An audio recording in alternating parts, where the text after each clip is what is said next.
Se você quiser entender ou começar a entender essa tal revolução conservadora no Brasil, que passa, em parte, pela eleição do Bolsonaro, pela consolidação desse domínio intelectual da extrema-direita no Brasil, tanto na imprensa quanto nas redes sociais, que passa pelo surgimento de novos nomes conservadores na TV ou publicando livros, você tem que se debruçar sobre aquilo que eles entendem como guerra cultural. Não tem como evitar isso. Eu já falei sobre esse assunto antes, porque isso envolve aquilo que eles chamam de marxismo cultural também, que se trataria do controle que foi estabelecido pela esquerda ao longo do século XX sobre a cultura e sobre a sociedade através das instituições culturais e educacionais.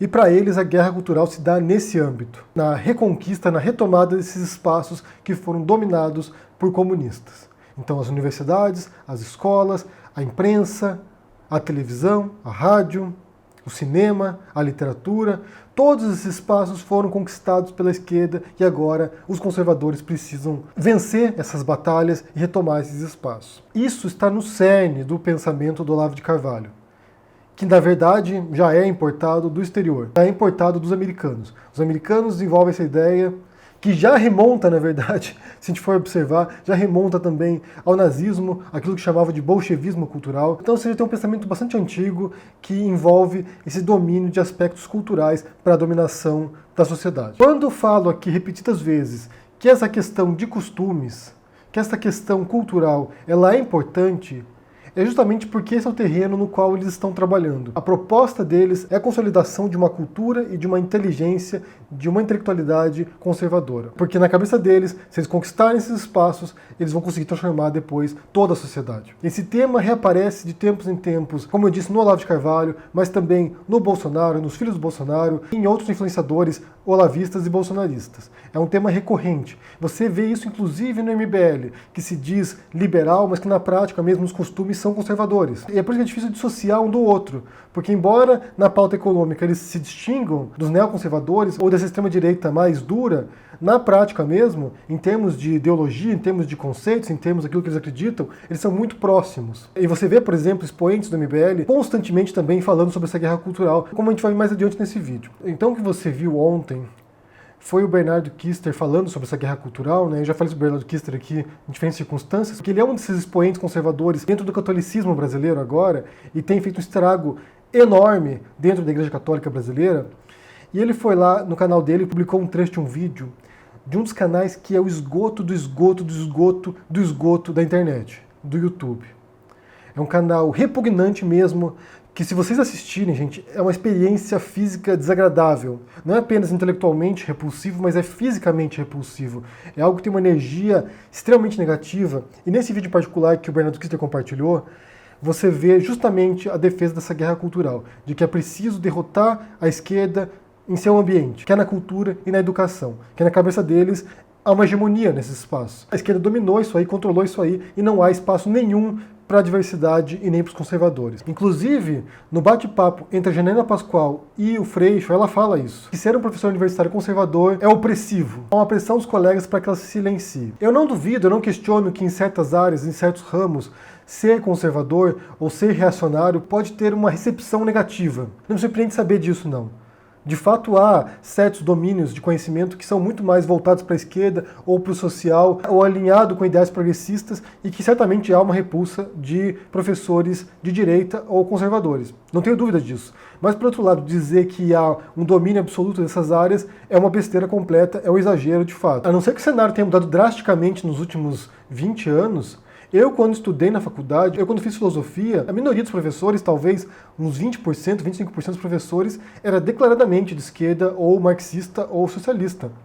Boa parte dos professores trabalhavam com autores ali que nem abordavam essas questões de esquerda ou de direita. Um professor de filosofia antiga, por exemplo, que trabalha com Aristóteles, com Sócrates, com Platão, nem se entrava nessas questões de socialismo, progressismo, conservadorismo, não entrava nessas questões porque você está falando de uma filosofia de 2.500 anos atrás. Mas suponho que em certos campos de conhecimento, como em certos cursos específicos, você tenha realmente uma predominância de professores de esquerda. Mas quando você vê as políticas do Bolsonaro, as políticas do ministro da Educação, por exemplo, Abraham Weintraub, você vê justamente um ataque nessas frentes, de desmantelar esse domínio, né, esse suposto domínio da esquerda nas universidades, para que possam inserir professores reacionários, ou neoconservadores, ou extremistas de direita. E também na parte das artes. A sabotagem que foi feita com a Ancine, por exemplo, visa justamente isso, sabotar filmes com viés progressista ou com viés de esquerda para fomentar a produção de vídeos de filmes que tenham uma proposta mais conservadora. Então o ataque que eles fazem vai nesse sentido. O embate frontal com a cultura é um embate frontal com esse aspecto simbólico da sociedade. E é nesse campo que eles vão atacar. Eles vão atacar através da educação, da religião, da cultura, das artes. São áreas que eles visam controlar, eles visam dominar, justamente para empreender essa revolução conservadora defendida pelo Olavo de Carvalho. Se você não compreender isso, você não vai entender esse momento no Brasil. Se você não entender qual é a proposta deles, de onde eles partem, qual é a noção originária deles visando uma transformação, vocês não vão compreender a ascensão do Bolsonaro. E daí também, outra coisa que aconteceu, né, como eu disse em relação do MBL com isso, eu já vi o Mamãe Falei em diferentes circunstâncias atacando obras de arte progressistas ou atacando a esquerda na literatura, no cinema, e ele fez isso essa semana. Ele publicou um vídeo essa semana chamado Bacurau, o que eu achei, no qual você vê justamente mais uma vez uma crítica nessas linhas. Ele diz que gostou do filme, que tem pontos positivos no filme, mas no final das contas a crítica que ele faz subjacente é desse viés esquerdista, revolucionário, socialista no Brasil. E ele se refere a outros filmes brasileiros, né, a outras produções brasileiras, e comete alguns erros crassos. Esse é um ponto crítico nesse embate cultural deles, porque eles querem transformar a cultura e ao mesmo tempo que eles são extremamente incultos. Então, por exemplo, o Mamãe Falei vai ter esse comentário sobre o Bacurau, e em vez de falar Sônia Braga, ele fala Sônia Abrão. A fofoqueira da televisão está no filme que o Mamãe Falei assistiu. Em outro ponto, ele critica esse monte de filmes que se passam no Nordeste e fala do filme Dois Filhos de Francisco, que não se passa no Nordeste, se passa em Goiás, que é a história de Zé de Camargo e Luciano, que não são nordestinos. Em outra circunstância, o Mamãe Falei mencionou o Luiz Drummond de Andrade, se equivocando com o nome dos maiores poetas brasileiros, que é o Carlos Drummond de Andrade.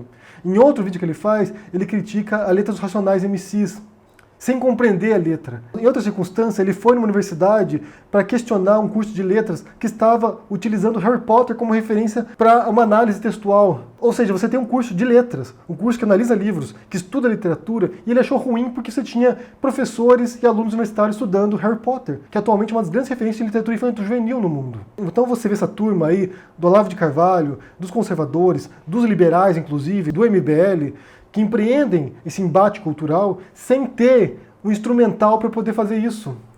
Eles não sabem como lidar com a cultura, eles não compreendem a cultura. E outro aspecto que o MBL também bateu, e os conservadores também bateram muito, foi em relação às exposições do ano passado do Santander, do Queer Museum, que eles foram lá e criticaram sem compreender obra de arte. Então você vê essas pessoas querendo mudar a cultura, querendo mudar a arte, querendo mudar o cinema, a literatura, a educação, sem a menor compreensão de como fazer isso e do que é a cultura, do que é a educação. Você tem um ministro da Educação, por exemplo, que critica severamente o Paulo Freire, sem compreender o que o Paulo Freire diz e sem compreender a importância do Paulo Freire para o mundo inteiro. Você tem o Olavo de Carvalho criticando pensadores, filósofos, com uma clara leitura deficitária desses filósofos. Quando você ouve eles dizendo sobre filosofia, você percebe que eles não compreenderam nada do que eles estão falando. Então a revolução conservadora, essa transformação que eles querem fazer da cultura, é basicamente fundamentada num tremendo equívoco, porque eles não sabem aquilo que eles estão enfrentando, eles não têm a bagagem suficiente para poder confrontar isso. E aqui talvez você veja a maior distinção entre a crítica da esquerda e a crítica da direita. Porque via de regra, quando você tem pensadores de esquerda, via de regra, não é também uma regra absoluta, mas via de regra, você tem pessoas que são bem letradas, que têm uma carga de leitura muito grande, que pesquisam, que se dedicam à investigação criteriosa, e por outro lado você tem pessoas na direita que não fazem isso, que rechaçam esse procedimento, que acham que é desnecessário fazer isso. E é justamente por isso que é tão ineficaz o ataque deles. Embora politicamente tenham tido ganhos, mas não na educação e não na arte, mas no aspecto dos costumes, que também está vinculado a isso. Mas eles foram para um dos lados e exploraram a fé das pessoas em grande parte, exploraram os preconceitos das pessoas, o ódio das pessoas, então eles foram em aspectos de costume mesmo, de comportamentos. Eu vejo alguns professores e alguns pensadores de esquerda que são otimistas em relação à defesa que a esquerda pode fazer desses universos, tanto da educação quanto da cultura. Talvez eles tenham razão, talvez seja possível defender isso desse ataque frontal dos conservadores. E talvez, ao longo do mandato do Bolsonaro, ao longo de tantos erros que vão suceder, eles percam impacto, mesmo na área de costumes, e gradualmente retornem à sua insignificância anterior. Pode ser que aconteça isso. Mas, por outro lado, a gente não pode menosprezar a resiliência deles, porque eles estão há muito tempo aí nas sombras, tentando buscar esse espaço, e uma vez que conquistaram isso, eles não vão abrir mão tão cedo. Então, enquanto por um lado a gente tem, por enquanto, a arte e a educação protegidas dessa influência nefasta dessa extrema-direita, em outros aspectos, eles já se infiltraram, como nas igrejas evangélicas e em certas alas tradicionalistas do catolicismo, eles já se infiltraram e já dominaram essas regiões. Mas isso não impede, isso não evita que esses conservadores teçam críticas bizonhas sobre produtos culturais, como você vê o Mamãe Falei fazendo isso. Chamando a Sônia Braga de Sônia Abrão, com leituras superficiais das obras artísticas culturais, com uma leitura moralista das obras. Porque eles criticam o politicamente correto, eles criticam certas pautas propositivas, identitárias que podem aparecer na obra de arte, mas ao mesmo tempo eles propõem uma leitura moralista, uma leitura puritana das obras. Mesmo quando eles incentivam a violência, porque eles têm uma contradição ali, né? Eles incentivam a violência ao mesmo tempo em que são puritanos. Você pode ter alguém fuzilando o outro, mas não pode ter um casal homossexual se beijando num filme. Mas eu insisto nesse ponto, gente. Essa guerra cultural, ela é crucial para compreender esse momento. Sem entender a influência que essas pessoas querem exercer, né? Porque elas não exercem ainda. A influência que eles querem exercer sobre a cultura, sobre as obras de arte, sobre a literatura, sobre o cinema, sobre a música, sobre a educação principalmente, sobre as universidades, sobre as escolas. Sem compreender isso, você não vai compreender esse momento no Brasil. E no mundo também, porque isso também tem ocorrido em outros países, como os Estados Unidos e como em alguns países da Europa também, com a ascensão da extrema-direita. Esse é um processo que se dá em múltiplos países e que partem de uma visão semelhante de sociedade e de mundo. Mas quando eu vi o Bernardo Kister compartilhando esse canal aí que eu mencionei, que é um canal pavoroso, no qual eles vão lá e publicamente, abertamente explicitam essa intenção dessa guerra cultural, isso é assustador. Isso é assustador porque você vê quem são os grupos que estão se alinhando. E esse canal que foi mencionado pelo Bernardo Kister aí, tudo indica que está intimamente vinculado a milícias virtuais bolsonaristas. Então você vê uma cadeia, você vê uma ligação direta entre o governo, entre parlamentares do partido do governo, do partido do presidente, alimentando esse embate cultural. E como eles dominam toda a máquina agora administrativa, dominam o MEC, eles estão, de certo modo, com a faca e o queijo na mão. Eles podem causar mudanças. Eu quero saber o que vocês pensam sobre isso aí, se vocês já observaram esse tipo de retórica deles, falando sobre esse embate cultural, essa tentativa de dominação desses campos, dessas instituições, dessas esferas de influência, se eles têm o poder para se infiltrar nisso e como se proteger também disso. O que vocês pensam? Deixa aqui no comentário, deixa o joinha, assina o canal, ajuda no apoio e a gente se vê por aí. Abraço e até mais. Tchau!